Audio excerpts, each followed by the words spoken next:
Queridas, queridos, estamos aqui ainda no terceiro capítulo do livro A Resposta do Espelho e nós fizemos aquela pausa justamente para refletir sobre a questão da separação. Um dos momentos mais difíceis da vida é o momento em que nós experimentamos a dor do coração partido. Essa dor do coração partido nos ativa em nós os sentimentos de abandono, de rejeição,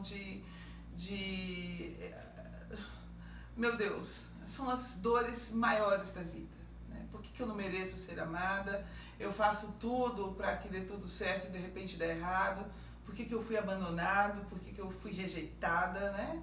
E isso tem uma relação muito grande com os nossos primeiros dias de vida, com os nossos primeiros, com a forma como nós desenvolvemos o nosso olhar para o mundo. Uma criança que foi totalmente amada, que recebeu o amor incondicional dos pais. Eu conheço aquela lá da manjedoura só. Todos os outros pais humanos, né? Nós ferimos os nossos filhos, nós não atendemos os nossos filhos, nós não somos capazes, inclusive de sentirmos amor incondicional, porque o amor incondicional é o amor de Deus. Então, nós estamos aqui no exercício de amor. Por isso que nessa relação pais e filhos é necessário tanto perdão. Só que nós vamos para a vida tentando encontrar aquela pessoa com quem nós vamos viver essa fusão extraordinária, maravilhosa, que nós damos a ela o nome de amor romântico. Por isso que os nossos casamentos, às vezes, têm tantos problemas. Porque nós vamos com as nossas interpretações, eles vêm com as interpretações deles e o mundo pega fogo. Aqui no caso, o Luciano diz para Maria Clara: você ainda não entendeu. A nossa separação é inevitável. Aliás, já estamos separados há muito tempo. Só precisamos comunicar o fato às crianças. Se pudéssemos conversar sem brigar, eu diria quanto tempo faz que o nosso casamento acabou. Meu Deus, imagine a dor dessa mulher. Ela está aqui disposta a tudo para conquistar o marido dela e de repente ele vira para ela e diz: o nosso casamento acabou. E aqui ele dá umas dicas, gente, que é muito importante. Muitas vezes nós não escutamos, ou então nós não temos coragem de falar, né? As brigas, esses momentos de emoções intensas, de raiva, eles dizem muito, né, da verdade das nossas vidas. E aqui ele diz: se pudéssemos conversar sem brigar, por aqui a gente já tem uma ideia, que são quantos relacionamentos que a única forma que as pessoas se comunicam de fato é brigando. São estúpidos um com o outro, né? E ele continua: cansei-me das suas queixas, das suas críticas, da nossa falta de respeito, de amor próprio. Já estou esperando. Daqui a pouco você vai começar a me acusar, a chorar e a querer correr da nossa conversa. É sempre assim. E aí a gente volta mais uma vez para o estado atual, vamos dizer assim, desse relacionamento.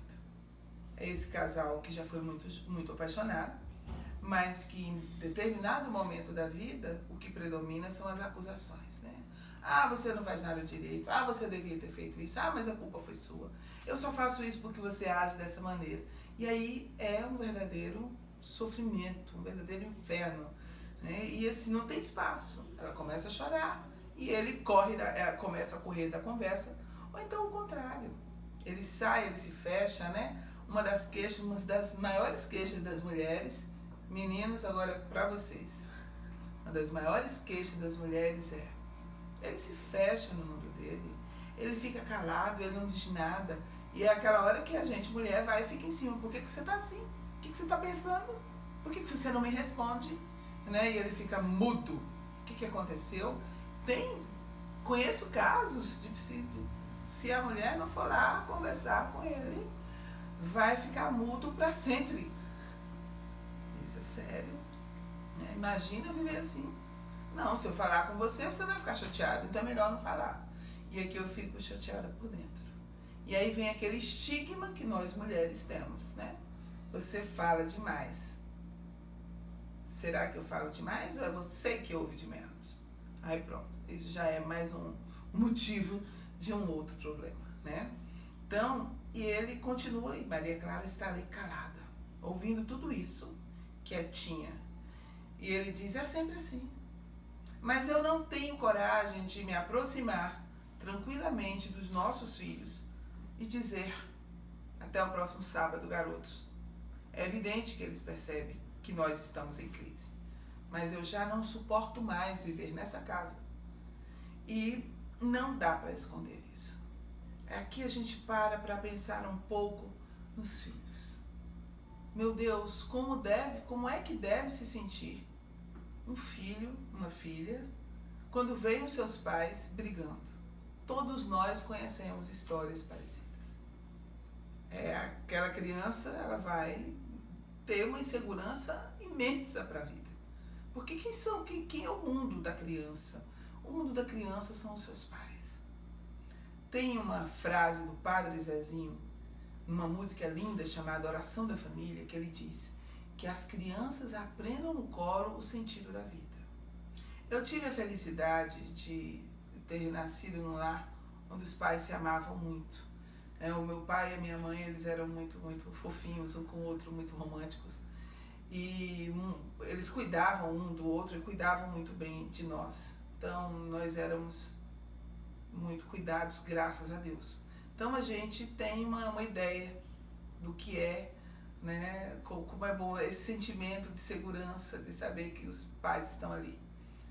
Mas isso eu descobri que isso é muito raro. Né? Meus avós também eram muito... Eu me lembro do meu avô chamando a minha avó de minha velha, e ela ficava muito brava. Ela não admitia nem que nós a chamássemos de avó. Chamávamos Dona Flora de mãe, acredite, se puder. Né? Porque ela não tinha idade para ser avó quando eu nasci, mas tudo bem. Então é diferente, mas quando nós ouvimos os relatos dos sentimentos, hoje, né, adultos, mas das lembranças daquele momento em que os pais estavam brigando, é um sofrimento que só passa com muita reflexão, com muito trabalho, com muita terapia, gente. Muitas vezes. Nós precisamos de um tempo imenso para se recuperar. E o Luciano está aqui, pensando exatamente isso.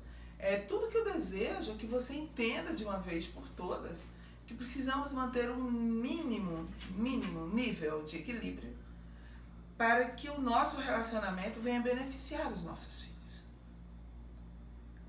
Eles precisam entender que o fim do nosso casamento não é o fim do nosso amor por eles. Isso é muito sério. Né? Quando nós temos um relacionamento em que nós nos separamos, ninguém é obrigado a viver com ninguém para sempre, ainda mais quando não está feliz.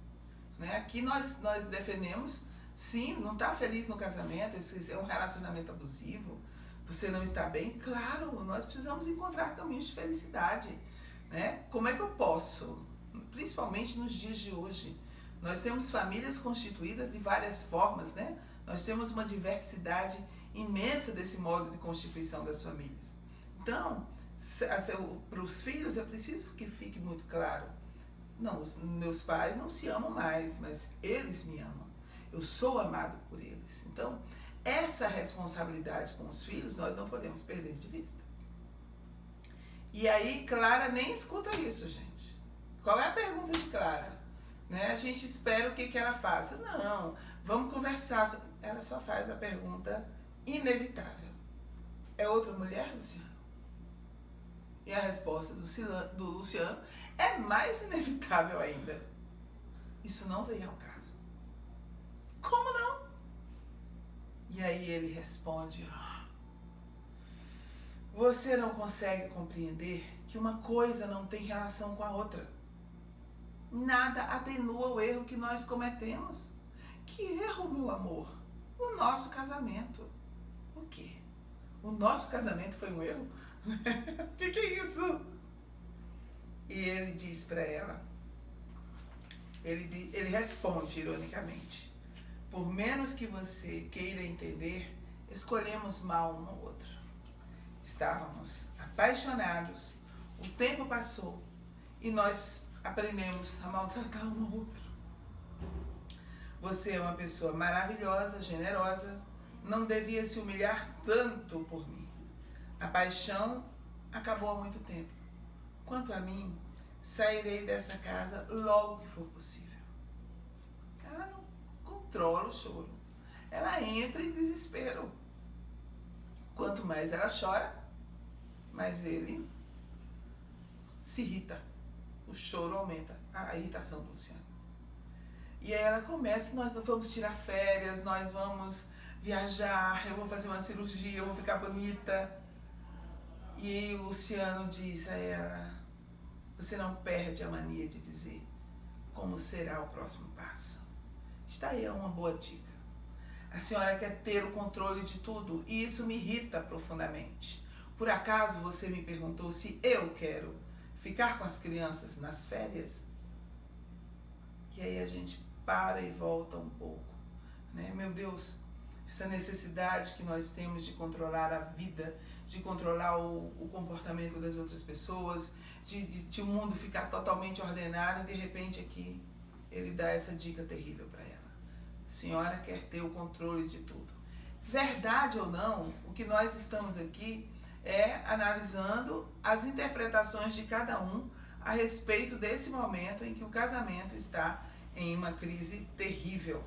E aí ela rebate: você me chama de controladora porque na maioria das vezes você foi omisso.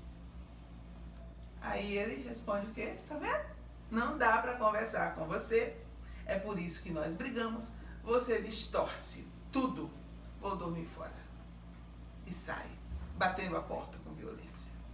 E agora, o que é que a Maria Clara vai fazer além de chorar, gente?